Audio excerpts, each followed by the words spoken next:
Membahas soal bagaimana persiapan dari timnas jelang lawan Tiongkok, kita sudah bersama dengan Caesar Vergio Ananto, Kepala Departemen Olahraga PPI Tiongkok. Selamat malam waktu Indonesia, Mas Caesar. Selamat malam Mas Yasin di studio. Mas Caesar, ini bagaimana nih persiapan timnas jelang lawan Tiongkok di sana?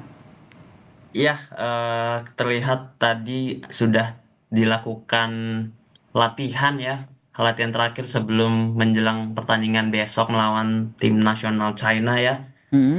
Kita lihat optimisme dari para pemain kelihatan oke juga. Semoga kalau sesuai dengan kondisi yang ada kita bisa merebut 3 poin di kandang timnas China. Nah, ini harapan kita bersama ya, merebut 3 poin, kalahkan Tiongkok di kandang. Lalu kalau berbicara soal timnas Tiongkok nih, Anda melihatnya seperti apa nih? Ya, dari yang saya baca 17 pertandingan terakhir kita hanya menang 3 kali ya dari timnas China. Jadi ini satu motivasi tersendiri bagi kita ya yang sudah didukung sama pemain-pemain abroad juga Hmm. dari luar negeri, dari pemain di Eropa. Ini jadi motivasi tersendiri buat kita mencuri kemenangan pertama setelah terakhir kita menang di tahun 1987 ya, Mas. Hmm. Wah, timnas China ini sudah lama banget. Jadi semoga ini bisa jadi motivasi tersendiri bagi timnas kita untuk merebut 3 poin supaya peluang kita ke Piala Dunia lebih lebar lagi. Amin, amin. Nah, saya ingin tanya juga nih pendapat Anda nih soal minus Jordi Amat nih. Anda membacanya akan seperti apa strategi ataupun pola permainan yang nantinya akan dilancarkan oleh STY? Oke, untuk Jordi Amat menurut pandangan saya sendiri kita punya back-back juga ya seperti Rizky Ridho yang kita tahu 45 menit babak kedua lawan Bahrain bisa bermain dengan baik, Hmm. eh, menutup kekurangan di yang kita lihat di babak pertama agak kurang aliran bola dari belakang. Zes bisa ngisi di tengah menurut saya agak didorong ke depan. Ridho mengisi kiri, oke, yang biasa diisi oleh Justin Hubner. Jadi saya rasa kehilangan Jordi Amat bisa di cover dengan baik oleh lapis kedua dari ataupun pemain cadangan yang kita punya sih Mas. Masih bisa di cover begitu ya. Kemudian Mas Cesar ini kan sudah cukup lama begitu di Tiongkok. Mas Cesar sendiri melihat permainan ataupun gaya ataupun persiapan dari Tiongkok sendiri ini akan seperti apa untuk menghadapi Indonesia? Iya, saya sempat berbicara dengan beberapa masyarakat Tiongkok ya. Mm-mm. Eh, Mereka sendiri cukup ada yang pesimis, ada yang optimis untuk timnasnya bisa mengalahkan timnas kita, tapi mereka berharap mereka juga bisa mencuri poin. Jadi ini akan jadi pertandingan yang seru ya, Mas. Mm-mm. Karena Cinanya termotivasi untuk menang, Indonya juga termotivasi untuk menang. Walaupun di timnas China kita tahu Mm-mm. sedang mengalami badai cedera ya, ada 7 sampai 8 pemain yang ngalamin cedera. Bahkan kapten mereka terakhir Ule mengalami cedera, tapi kabarnya sudah bisa tampil melawan kita nanti pas besok hari ini. Oke, berarti ini timnas Indonesia ini sudah mulai diperhitungkan ya oleh timnas Tiongkok ya Mas Caesar ya?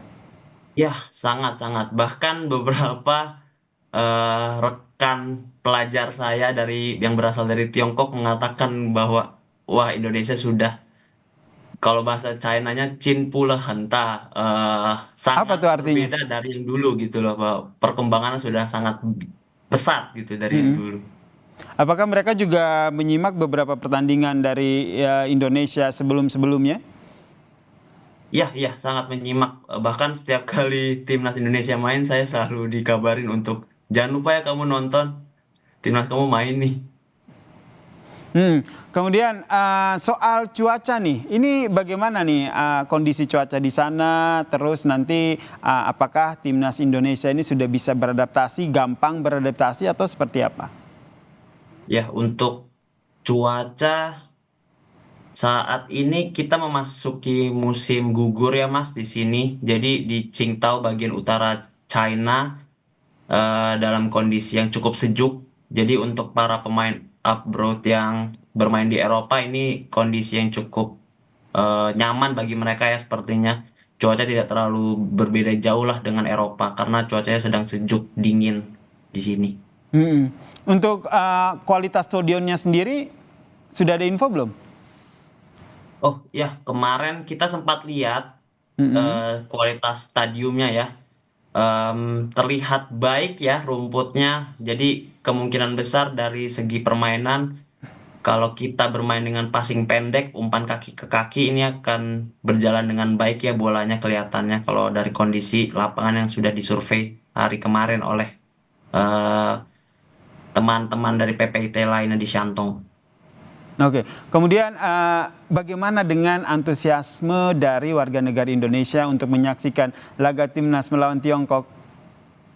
Iya, antusiasmenya sangat tinggi ya menurut saya. Sampai Heeh. saat ini kemarin kami mendata ada sekitar 300 sampai 350 masyarakat Indonesia yang membeli tiket langsung ke stadium, karena kita tahu juga Qingdao ini tidak Mm-mm. bukan berdekatan dengan kota-kota besar lainnya seperti Beijing atau Guangzhou atau apa ya. Qingdao ini lumayan agak jauh dari Beijing, sekitar 4 jam naik bullet train atau bullet train itu yang kereta cepat ya, itu sekitar Mm-mm. 3 sampai 4 jam. Jadi agak susah menjangkaunya, tapi tetap antusiasmenya cukup tinggi. 300 sampai 350 orang menurut saya cukup tinggi untuk menonton laga ini Mm-mm. walaupun kondisinya agak jauh ya dari kota-kota besar.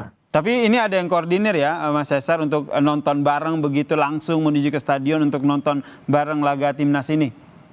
Ya, betul.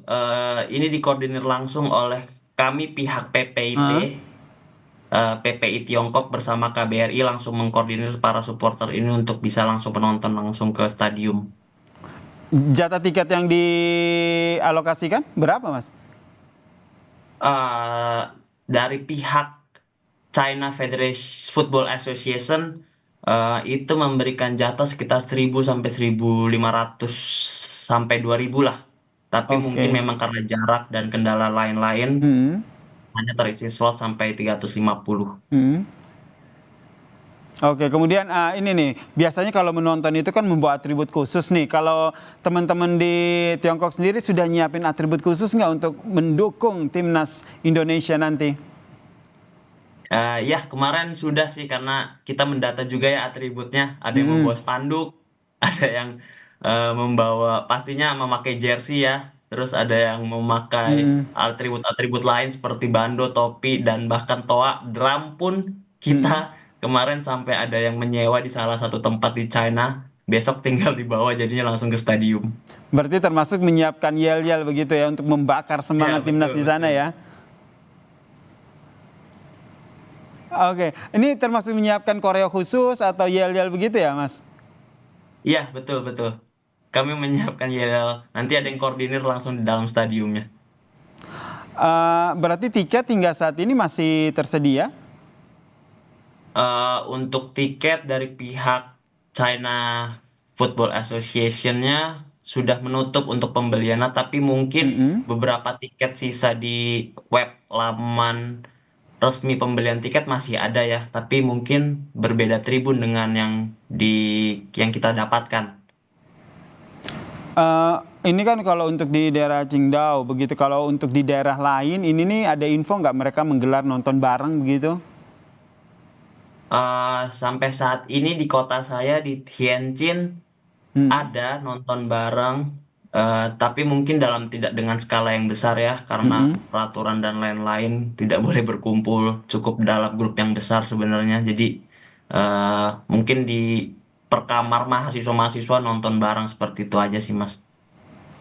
Oke, baik. Kita tentu berharap ya nanti pertandingan nanti bisa dimenangkan oleh timnas Indonesia ya saat melawan timnas Tiongkok nanti ya, Mas Caesar ya. Iya, Ini amin, harapan kita amin, betul. bersama begitu. Terima kasih Mas Caesar Vergio Ananto ini selaku Kepala Departemen Olahraga PPI Tiongkok telah berbagi informasi bersama kami di Kompas Malam. Salam sehat Mas Caesar.